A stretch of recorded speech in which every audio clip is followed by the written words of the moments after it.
Okay, recording starting. Hi, my name is Devin Austin. I am a Pod 2 TA for Reaper Rehab, and I'm here with the smart iPad man. Hi, Duncan. I am also Pod 2 TA with Devin. Yes. And we're here today to do our TA project, which is going to be a series of complementary videos that go with a series of Python-based assignments we've made for our this year's 2025, 2024, 2025 cohort of Reaper Rehab, where we exclusively focus on Python fundamentals, and we essentially give an overview of certain concepts you would need to go from loading your data to analyzing, visualizing, and doing statistics as well. So basically a full pipeline, just broken up into different parts. And we're going to make a series of videos to address each of those little parts. Am I missing anything? I don't think so. I think so. Okay. Yeah, this is video number one, where I think we jump into week 3, because that's when we start actually coding. Yep. Okay. And we're going to start with a VS Code tutorial, and then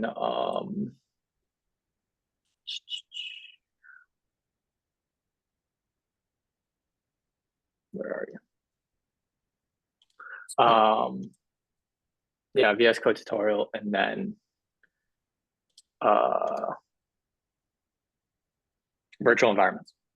Virtual environments.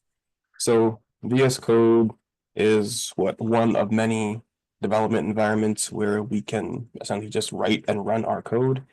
We tend to like VS Code, or I think I like it more. You kind of strayed away from it, Duncan. Yeah, a little bit. We've both been doing Python and other programming languages for a while.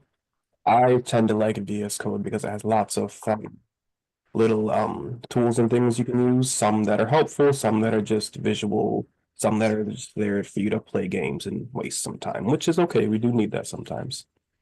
It also has a lot of utility for AI implementation, like what is it called? GitHub Copilot.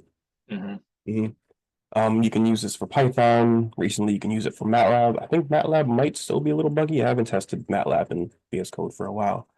You can use R, Jupyter Notebooks, C++.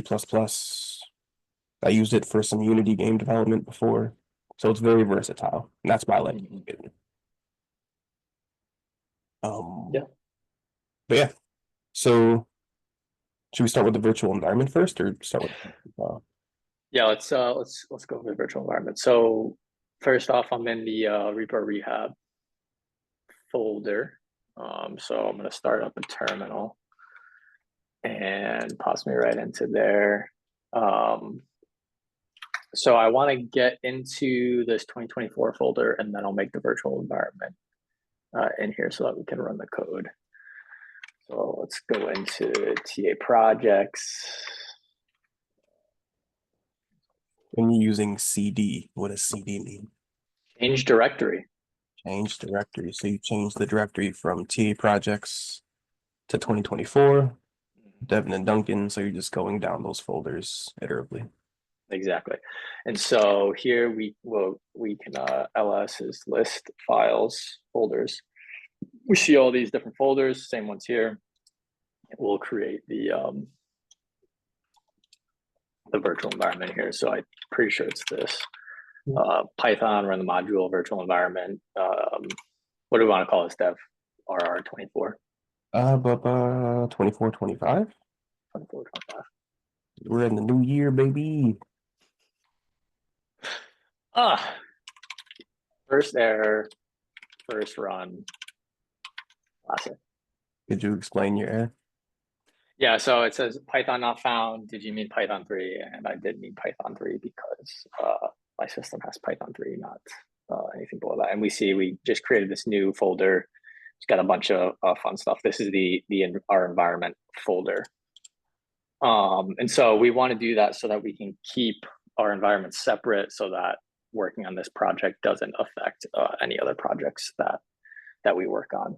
So to activate this on Linux, you do source, then activate, and now you see we're in the RR2425 environment. And so now anything that we pip install will go into this environment and not to any other environment. Mhm. And I think we go into more depth in this in the discussion videos we have with our pod too. Yes, I think we did talk about that. I also gave a talk my first year about virtual environments. Still big into those. Reaper Rehab has many resources to cover all of your needs. Very, very true. Okay. So we're gonna start with week 3, right? Yep. So we have a virtual environment. We know we are working in our virtual environment, and Duncan's just going to change to the week 3 folder so we can start working on the week 3 assignment. Yeah, and so as you see here too, we have the just the normal. I don't know. I'll just open it this other way. We have the 2 files in here, week 3 and week 3. This is just the this is what we're going to work off of, and here are the answers, but we're not going to look at those. We're going to try to do this ourselves. And this is just an example of a Python file within VS Code. Yes. Created the Python files, and they're available on GitHub, which we will link somewhere. Yeah. They'll be available. So first things first, this is I'll talk a little bit about unit tests and what this is. So I created this one. It was a little bit confusing for our pod, but basically what it is we have all these different functions, and you can run this unit test, and the goal of the assignment is to get all of the unit tests to pass. So what we'll do here, we'll start off with Python 3, and then we're going to run this file. I hope. Nope, I am. So we see we got failed, 7 error, or 7 failure, 3 errors. That's pretty standard because there are 10 in here. This is what we expect. There's 10 in here. We need to fix all of them. We have some failing and some erroring out. And so the goal for Devin and I here is to get all these to pass. And when they all pass, it'll say ran 10 tests, and then it'll say, okay. Nice. Did I miss anything, Dev? Nope. But the way in which you ran the file, you had to type into the terminal. Ways you can run the file as well? Say it again. Are there other ways you can run the file instead of just typing into the terminal? There are. If you enjoy using your mouse, you can come over here and you can click this run button, and you'll see that it opened up a new terminal, but we got the same exact results. Another one of the versatile tools VS Code has. Only because I like using the mouse. Mouses stink. It's good. It's good reaching exercise. It is. It keeps the arm warm, not just the fingers. Okay, let's get to business here. Oh. All right, what do we say? Let's do this first one. So here, test int make x an integer. That's what I was supposed to say. X equals none, edit this line only, and then assert that the type of x is in.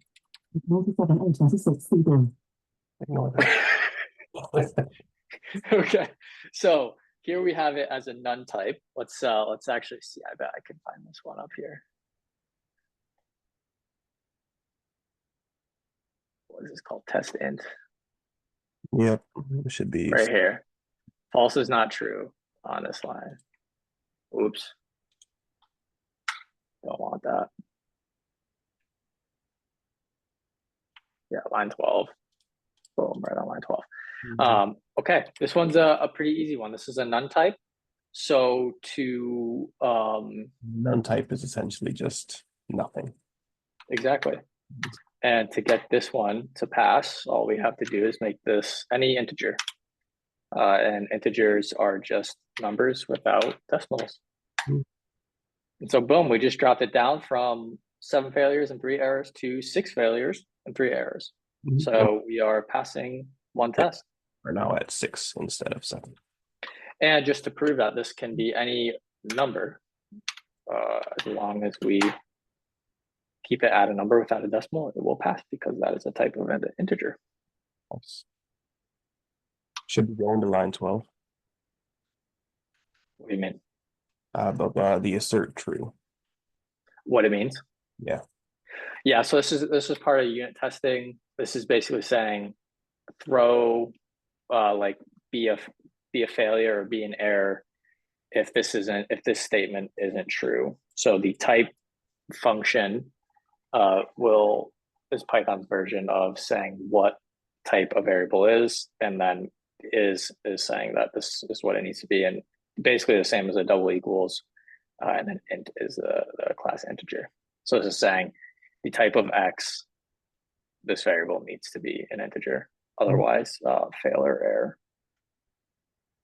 Beautiful. Also, how's the zoom for you, Dev? Do I need to zoom in? Yeah, this is good for me, but let's zoom in like maybe twice more. Yeah. Okay.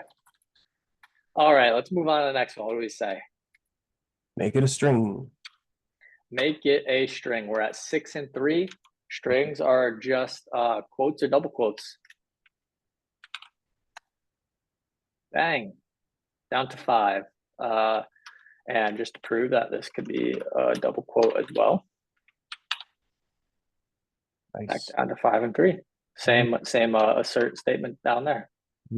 This and in the on line 17, same assert statement, except for now we're just checking to see if the type of x is a string, so str instead of. Yep, exactly.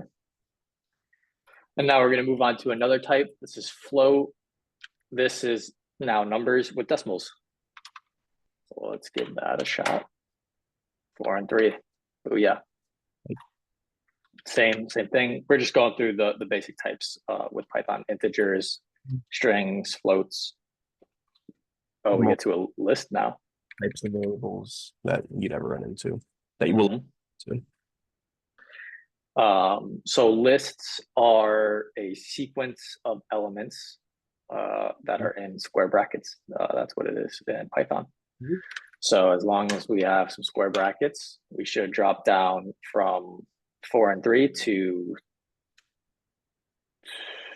3 and 3. Booyah. And we could put anything we want in here. We could do we could just have one element. We could have that be that. We could have it be anything in here. Lists are quite interesting. Could it be a combination of floats and strings and integers? Let's give it a shot. Yes, it can. Mix and match. Multiple data types, which is very interesting. Would recommend keeping it to a single data type, but however fancy you want to get.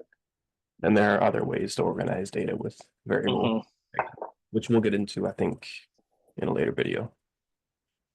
Yeah, I know those are some of your favorites. I'm sure we'll get into those. Ooh, dictionaries. All right, now we're on to what is this? Test array. Okay, so we need to make sure that X is a NumPy array. And you can see in VS Code, we got a little squiggly here. NumPy is not defined. Devin, do you know how to fix this warning? Well, actually, sorry to cut you off. Let's go through and make sure. Yeah, so here, name NumPy. So this is one of our errors, is that the NumPy is not defined. So sorry to cut you off, but how do we fix this? So NumPy itself is a library full of essential tools and functions that we can use to help us with our code. And on line 32, it's testing to see if X is a certain a specialized list that accompanies NumPy itself. And that specialized list is an ND array. And typically the arrays are used for more efficient computations, and it really does improve speed and efficiency as well. But since NumPy is this separate toolbox, we first need to import said toolbox. And even on line 32, we are calling a tool of the toolbox, I don't believe we ever actually import the toolbox itself. So Mhm. when you were to import this toolbox or library, you would go at the top. But if I remember correctly, I don't think we actually import NumPy. We didn't. It looks like we just imported unit test. So we import unit test, which is another toolbox. Now we just need to import NumPy, our toolbox of interest. It's still squiggly, Devin. It is still squiggly, but let's run it. Oh, and let's get the error. No. No module named NumPy. Mm. So that goes back to our environment. Yes, it does. Let's see what our environment is. Nothing. Nothing. So we have nothing in our virtual environment right now. No installs. And pip freeze does what exactly? Oh, wait. Pip freeze should show all the packages in your environment. And pip itself is I feel like it's an innate library that's just comes with virtual environments that helps you install, uninstall, and manage new libraries. Package manager, yeah. So how can we resolve this error? We need to install NumPy into our virtual environment. And since we How do we do that? tool to help us install, we'll need to pip install NumPy. Ooh. NumPy. Let's see what happened. NumPy. NumPy. And now the IDE hasn't caught up yet, but let's give it a run. 6 failures. 6 failures. No errors. Well, so now we got to see what our I think we were originally at 6 as well, right? We had 3 failures, 3 errors. Yeah, so now we see that this isn't squiggly anymore. Mm. This is still a little bit squiggly, but I think it's just gonna take a sec. Ooh, I have a question. Hit me. Sometimes when I'm coding, I go to Stack Overflow and I feel like I see functions like ND array, but it doesn't say NumPy, it just says NP. Is that the Is that the same? It's a great question. It is. So you can import modules with nicknames, and a lot of the very common modules will have nicknames. So one common module is NumPy, and it has the common nickname of NP, so that you don't have to type out NumPy as often. So here you can see we have NumPy.ndArray, but if you import NumPy as NP, then whenever you want to use a class or method from NumPy, you can just do NP, and that will work. But I like doing no nicknames. I feel like it's easier in the teaching environment. Yes, yeah, and it also, while there are common ways to do things, people tend to break them for known or unknown reasons. So it's always nice to have a well-defined show of where you are getting your methods in your classes. And it also helps with readability too. Yes. People do nickname NumPy as NP, but you could nickname it as anything. Yeah, I saw this absolutely horrid meme that showed somebody importing NumPy as PLT, import matplotlib as NP. I was like, this is chaos, pure chaos. And I like chaos, but not that. All right, what do we gotta make this an array? Make an array. An array is like a list, specialized list through NumPy. So I think, what do we think? NumPy array? Bang. Drop Nice. that down to 5. Nice. Um, what can go in the array? Ooh, interesting question. So if I recall correctly, you have to keep same types together. So we could do like 2 ints, but I think it's like general types. So you could do like numbers or strings. I'm not sure about other data types. Can you do strings? That's what I was wondering. I don't remember strings, but we'll see. We'll get an error if we do, if we can't. Okay, No, yeah, the strings. looks like you could have a array or vector strings. Nice. All the same type. Yeah, as long as it's the same type. Let's try a different type. Interesting. Still an array. Still is an array, and that's all we're really testing for. Very nice. Cool. Let's leave this blank. Just start from there. All right, make it a vector. What is a vector? I think you might get an error on line 32 with one extra square bracket on the right side. Mm-hmm.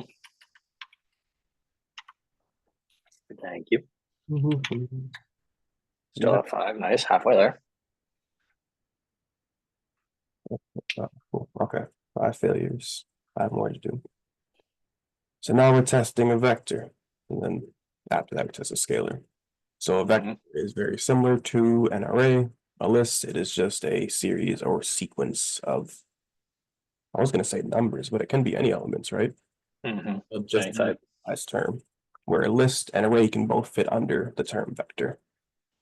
Yes. What's the difference in size between a scalar and a vector and an array or a Scalar matrix? would be a 1 by 1, so 1 row by 1 column, so just a single element.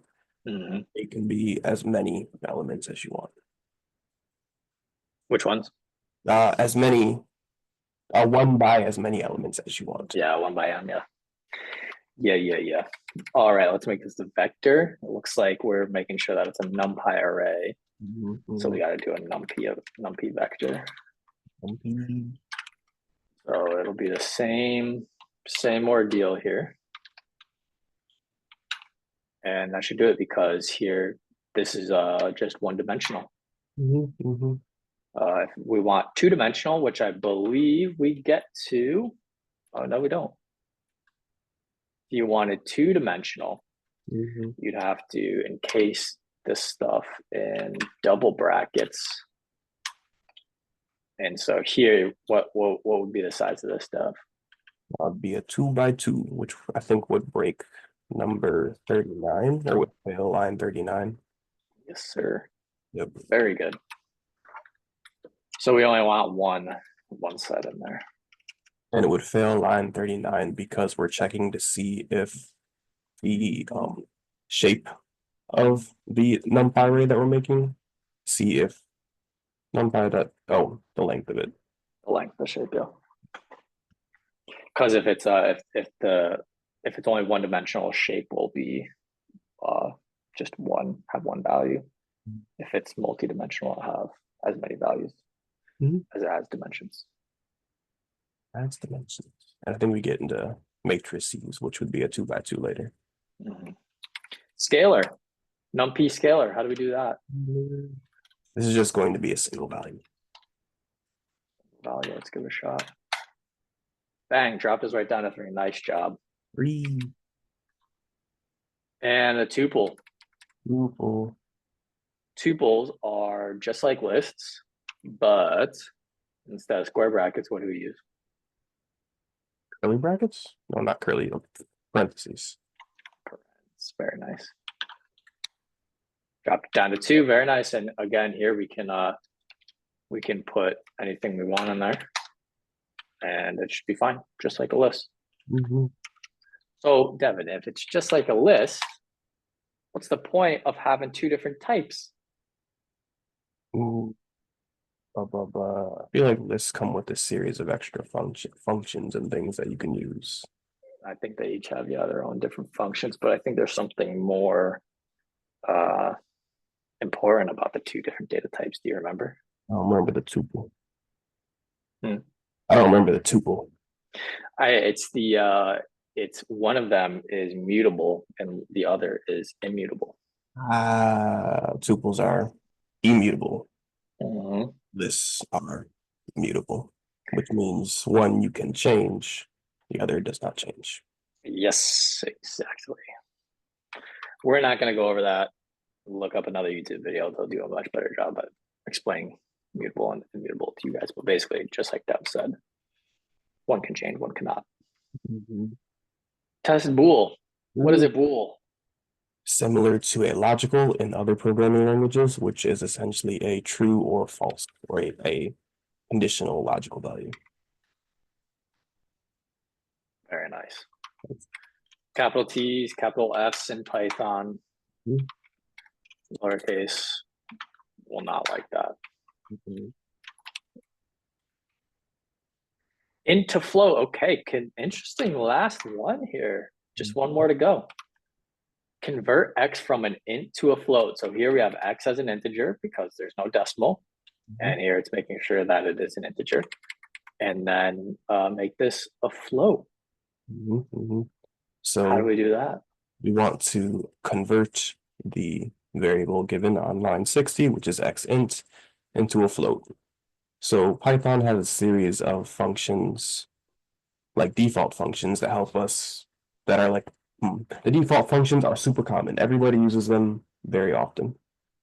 And one of the most common ones are functions that help us convert variables to other types of variables. Mhm. In this, if we wanted to turn a integer to a float, we would just wrap or put parentheses around the variable of interest. So that variable of interest is going to be x int. And all the way to the left on the furthest left parentheses, we are going to write float. And float itself is a function that takes in a variable and converts it into a float. Great job, Dev.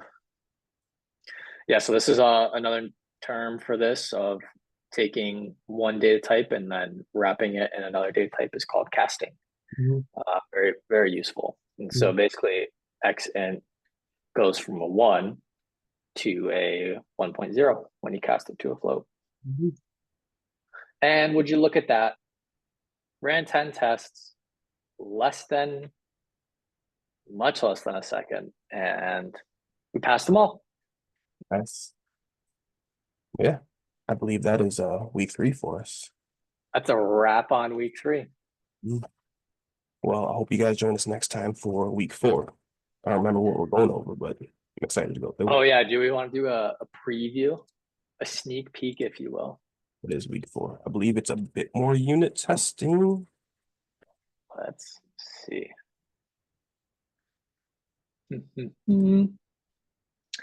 Week 4, more unit testing.